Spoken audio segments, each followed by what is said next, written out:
হরি ভোগ করতে লাগছে একটু ক্ষীর, একটু দুধ, কনডেন্স মিল্ক, ময়দা, সামান্য একটু নুন, 1 কাপ,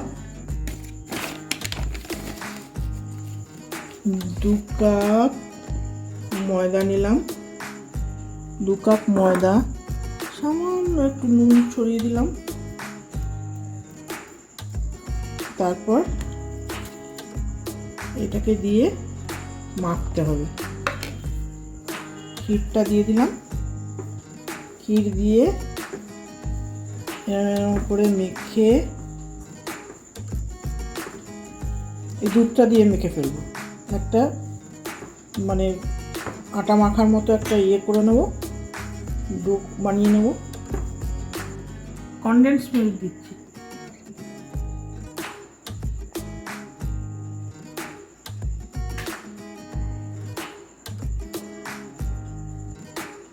দু চামচে কনডেন্স মিল্ক মিশিয়ে দিলাম এর মধ্যে।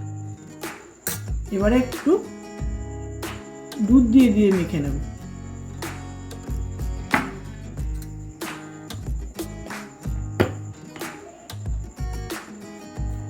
একটু মিশিয়ে নিই, তারপর দুধ দিয়ে দিয়ে মেখে দেখাচ্ছি। আটার মতো করে মেখে লেচি পাকিয়ে পাকিয়ে তারপর বেলে ভাজতে হবে সাদা তেলে। ঠিক আছে, এটা মেখে নিই, ততক্ষণ দেখতে থাকুন।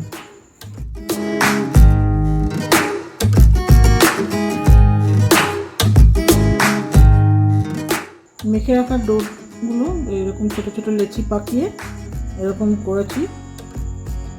এবার বেলতে হবে এগুলো। চিনি দিয়ে জল দিয়ে এটাকে একটু থকথকে একটা রস বানিয়ে রেখেছি। ওগুলোকে ভেজে ভেজে এর মধ্যে ডুবিয়ে দেবো। কড়াতে একটু তেল দিয়ে দিলাম, সাদা তেল।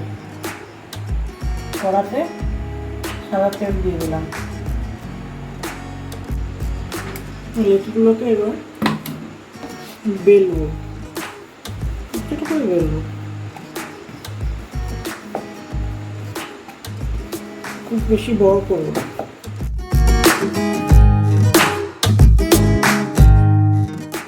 সামান্য একটু তেল লাগিয়ে নেব তলায়, বেলতে না পারলে এইভাবে ভাবে বেলে রাখছি।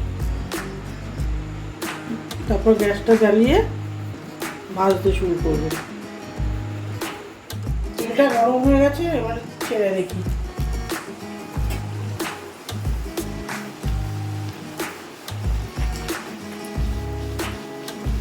রুটির মতো ফুলে যাবে।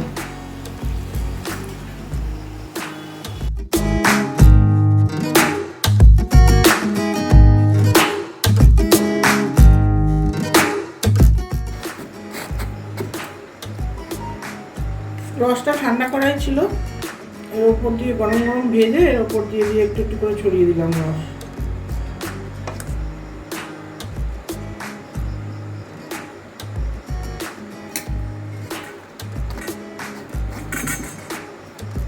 এরকম লুচির মতো হবে। তারপর এটাকে রসে ডোবাতে হবে। ব্যাস, এইটুকু দেওয়া থাক, পরে আরও দেবো। তুলে তুলে আলাদা করে রাখতে হবে। তো হরিভোগ তৈরি হয়ে গেছে। রসের মধ্যে ডুবিয়ে রসটা টেনে নেবে, যখন তুলে নিয়ে মজা করে হরিভোগ খাওয়া হবে। এর নাম হচ্ছে হরিভোগ।